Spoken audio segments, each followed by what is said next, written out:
Hey, good morning, everybody. It is Monday, June 10th. Off to another start for another great week. You can see I'm ready. I'm wearing my Greg Brady dress shirt, affectionately labeled by my boss, the owner of our company.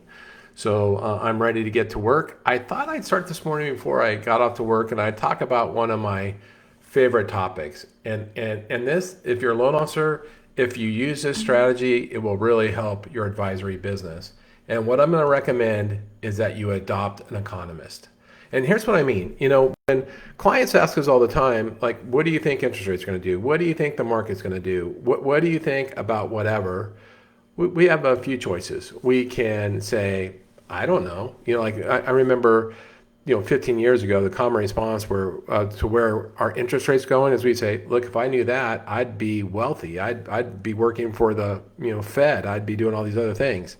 By the way, just to let you know, that's a horrible answer. People pay us, loan officers, a lot of money to give them good advice. Saying we don't know isn't good advice. That doesn't earn our commission. So we got to change that. Now, hopefully you don't say that. We have to have an opinion. We have to have good advice in order to earn a commission. And so instead of saying, I don't know, or even, here's what I think a stronger way to address that is go, hey, you know what? I follow Doug Duncan at Fannie Mae, and I track the chief economist at Fannie Mae, Doug Duncan, and here's what he's saying. Or I follow the chief economist at NAR, Lawrence Yun. Here's what he believes. Or, hey, I'm a fervent follower of the NBA. I track all their forecasts. I read their economists. Here's what NBA is forecasting. And you can interchange that whether you're using Kiplinger, Freddie Mac, and I bring NBA and Kiplinger and Freddie Mac because their forecasts are readily available online. Their opinions are readily available. So it's easy to track their chief economists. It's easy to get their data and then start to integrate that into your advice. Because doesn't that sound better? Yeah, thanks for asking me about where interest rates are going. I was reading an article by Doug Duncan, chief economist for Fannie Mae this weekend, and here's what he said. I tend to believe him. And here's why, right? But you bring in that legitimacy by quoting an economist, right? And so adopt an economist, learn how to quote them. Now, also feel free to quote, feel free to report, really good database sources or data sources, right? Like you can say, hey, I subscribe to MBS Highway. They're a leading data provider for mortgage and real estate. Here's what their forecast is, or here's what they believe. Same thing, or Altos Research, or Axos, or whatever data provider analyst you follow. Feel free to quote them too. And then you can always follow up and send your clients collateral material from those outlets. Once again, their legitimacy is loaning themselves to you, and it's making you look, more professional, more exact. So that's my recommendation for today. And with that, you know what I'm going to do? I am going to talk about Doug Duncan's chief economist for Fannie Mae's recent interview with Housing Wire, and it was a really, really good interview. And it's interesting because a lot of times when I follow or read an economist that's in our industry, say they're part of real estate or they're part of mortgage, and I'm going to use Lawrence Yun in this example. He is very optimistic. Lawrence Yun works for NAR, chief economist for NAR. He always has very, very, very rosy forecasts.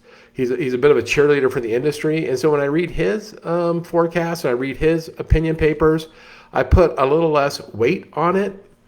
I oftentimes counterbalance that with reading economists from the big financial houses like UBS, someone that has a more balanced approach to it.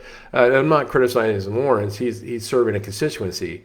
But so I was really surprised with this in-depth interview that Housing Wire did with Doug Duncan, in that Doug gave really what I believe honest and realistic answers and data it aligned with what my own experience is telling me, what my own intuition is telling me, which doesn't mean he's more right. It just makes more sense. And so here's some of the things that Doug said, and you can go and read the Housing Wire article. I think it posted Friday.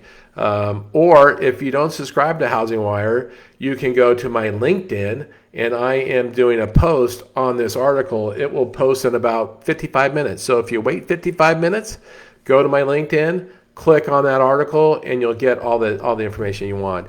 And as I talk about my LinkedIn, I consume a lot of industry content, like a lot. And every morning I try to get up early and I try to get through my inbox of content. And then I try to post the 2 or 3 things that I think are most important to a loan officer, to a real estate agent. And in those posts, I will try to summarize what the article said, and then I'll point out what the impact is to us. I'll try to create a couple of action points, and then I'll give some encouragement. And so if you want to take a shortcut on being informed, being really up to date, I post maybe 10 or 12 times a week, maybe more because I do it on the weekends, maybe even up to 15 times. But my posts usually are about 150 words. I give a link to the articles, so you can always get to it, but you just want to stay abreast, you can always check out my LinkedIn feed. But okay, so Doug Duncan, here's what he said. So I'm going to get right to it. On interest rates, Doug thinks there's going to be 2 more interest rates this year, one in September and one in December. And by the way, with a bias towards fewer cuts versus more cuts, right? And that feels about right. I think the market is now at 1 cut this year, but whether it's 1 or 2, it's somewhere in there. And then Doug believes that we're going to end the year with interest rates around 7. Now, I like that because we're not really hearing that anywhere else. Now, when I think you say 7, that means somewhere between 6 3/4 and 7 1/4, depending on the company type and expense stack and all that kind of stuff. But that will most likely be around 7 at the end of the year, and that feels correct to me. That feels right? And now, instead of like me saying to a client, I feel like when clients go, where do you think rates are headed? Instead of me saying, well, you know what, my best guess is 7%, I can go, hey, you know what? I read this great article with Doug Duncan this week, and he's chief economist of Fannie Mae, and he believes that the data is showing that interest rates will end the year at 7%. That there'll most likely be 2 more rate cuts this year, but we'll end at 7%. And I agree from everything I've seen. That's what I would tell that client. And then, by the way, Doug goes on to say that rates will probably end next year at 6.5%. Now, that I found really interesting. I think most, especially industry insiders, analysts, economists, are willful or optimistically hoping we end the year lower than 6.5%. But I thought, Doug's taking a pretty sober look at it, and he's probably right. That higher for longer means higher for longer. And if we're in the industry, we think longer is 1 more day. Trust me, I get that. But longer may be a different time frame, a different time horizon. So going on, he talked about market volatility. He thinks that we're going to see some volatility in the market. So it's not going to be a very smooth higher for longer. We're going to have ups and downs, ups and downs. What's going to drive those ups and downs or that volatility is, one, over communication from the Fed.